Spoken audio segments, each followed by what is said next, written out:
Assalamualaikum warahmatullahi wabarakatuh.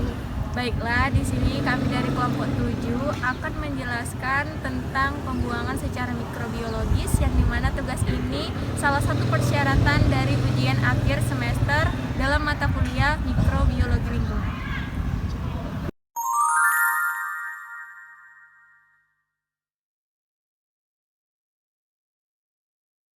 Seiring dengan perkembangan zaman, jumlah penduduk di dunia, termasuk Indonesia, semakin meningkat.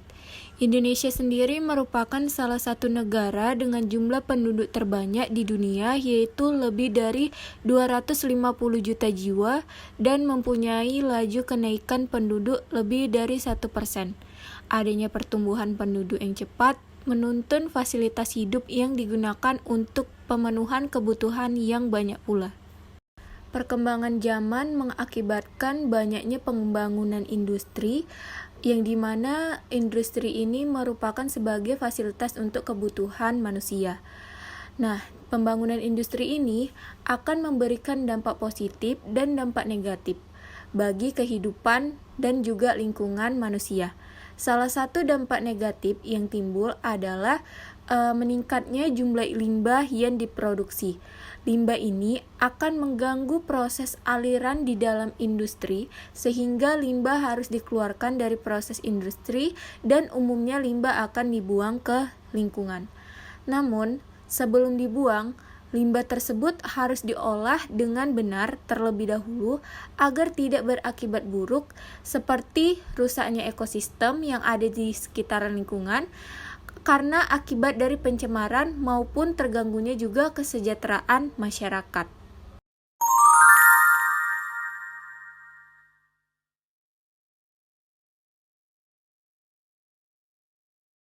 Limbah merupakan sisa atau produk dari suatu proses usaha atau kegiatan yang terbuang dan tidak terpakai yang dapat menimbulkan dampak buruk terhadap makhluk hidup dan juga lingkungannya.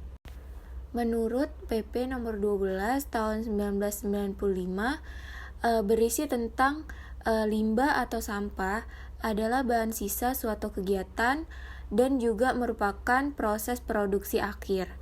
Nah, dari segi bentuknya, limbah ini dapat digolongkan menjadi 3 bagian, yaitu limbah padat, limbah cair, dan limbah gas.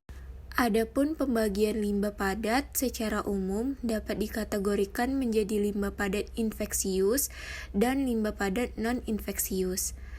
Nah, pengertian dari sampah infeksius atau limbah infeksius ini adalah sampah hasil dari aktivitas suatu rumah sakit, klinik, atau unit pelayanan kesehatan yang dapat membahayakan serta menimbulkan gangguan kesehatan bagi masyarakat, pengunjung, dan petugas yang menangani.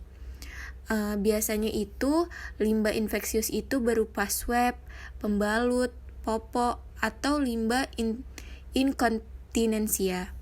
Nah, sedangkan sampah atau limbah non-infeksius itu adalah hasil sampingan dari kegiatan manusia yang dirasakan tidak berguna dan dapat mengganggu manusia dan juga lingkungannya.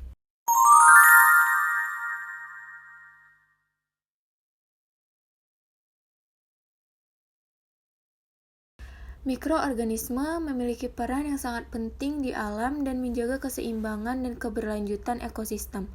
Salah satu peran penting mikroorganisme dalam menjaga keseimbangan dan keberlanjutan ekosistem adalah membantu menghilangkan dan mengurangi zat beracun di lingkungan atau detoksifikasi.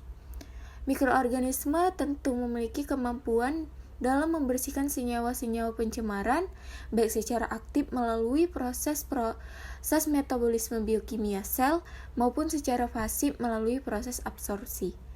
Mikroorganisme mampu memanfaatkan sejumlah cemaran organik menjadi sumber energi setelah melalui serangkaian jalur metabolisme dengan melibatkan banyak enzim. Nah, proses tersebut dapat berlangsung secara aerobik maupun anaerobik, tergantung kepada jenis mikroorganismenya.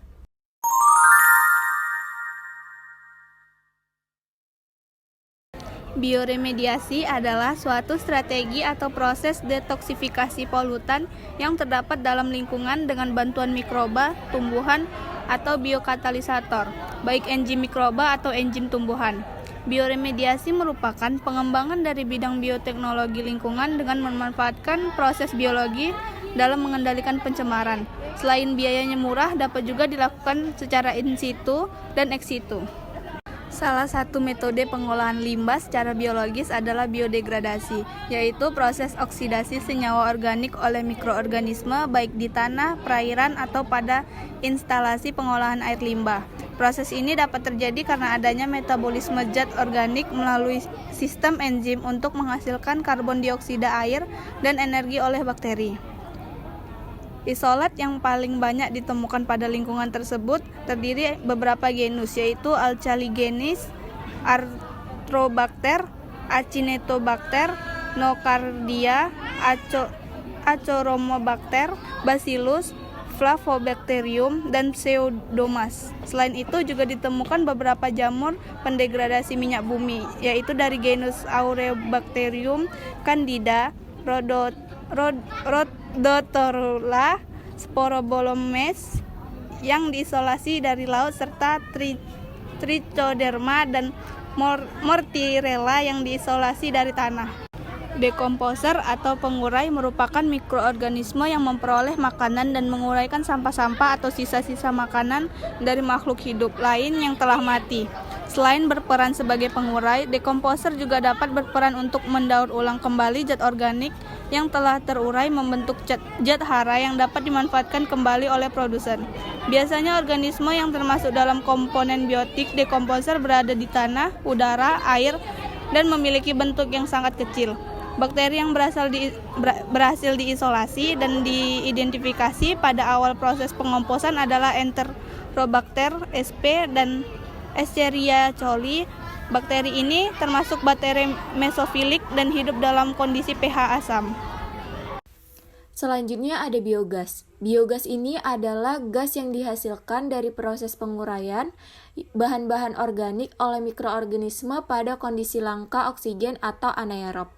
Nah, komponen yang ada di dalam biogas itu terdiri dari kurang lebih 60% CH4, metana, kurang lebih 38% CO2, karbon dioksida, kurang lebih 2% N2, O2, H2, dan H2S. Biogas yang didominasi oleh gas metana merupakan gas yang dapat dibakar. Metana secara luas diproduksi di permukaan bumi oleh bakteri pembusuk dengan cara menguraikan bahan organik.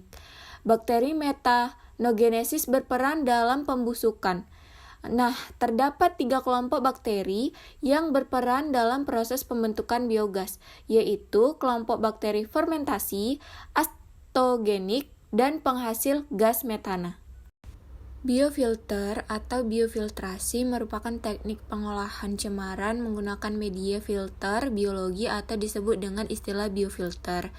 Biofilter terbuat dari media filter yang di dalamnya itu terdapat mikroorganisme.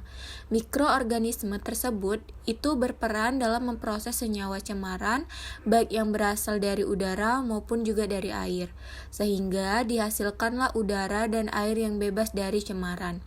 Nah, mekanisme utamanya yaitu di mana proses bioremediasi menggunakan biofilter adalah biosorpsi dan biodegradasi. Cara kerjanya yaitu di mana biofilter ini dimulai ketika udara atau air yang tercemar dilewatkan pada biofilter, maka senyawa cemaran akan terserap pada membran atau biofilm.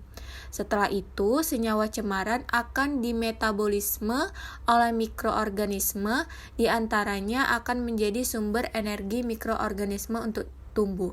Sehingga akan terjadilah proses degradasi secara berkelanjutan. Selanjutnya yang terakhir yaitu ada tangki septik. Nah, tangki septik ini merupakan tempat penampungan kotoran padat yang berupa ruang ledap air. Di dalam tangki septik ini terdapat penggolongan secara biologis yang dilakukan oleh bakteri dengan jangka waktu tertentu. Nah, ada beberapa pendapat yang menyatakan bahwa tangki septik ini merupakan suatu ruangan yang berfungsi sebagai tempat mengendap untuk penampungan kotoran padat. Tangki septik ini terdiri atas beberapa kompartemen yang digunakan sebagai tempat pengolahan kotoran padat secara biologis oleh bakteri anaerob dengan jangka waktu tertentu. Nah, untuk mendapatkan proses pengolahan yang terbaik, maka tangki septik itu harus benar-benar kedap air dan terisi hampir penuh dengan cairan. Sekian hasil video yang telah kami paparkan. Wabillahi taufiq wal hidayah. Wassalamualaikum warahmatullahi wabarakatuh.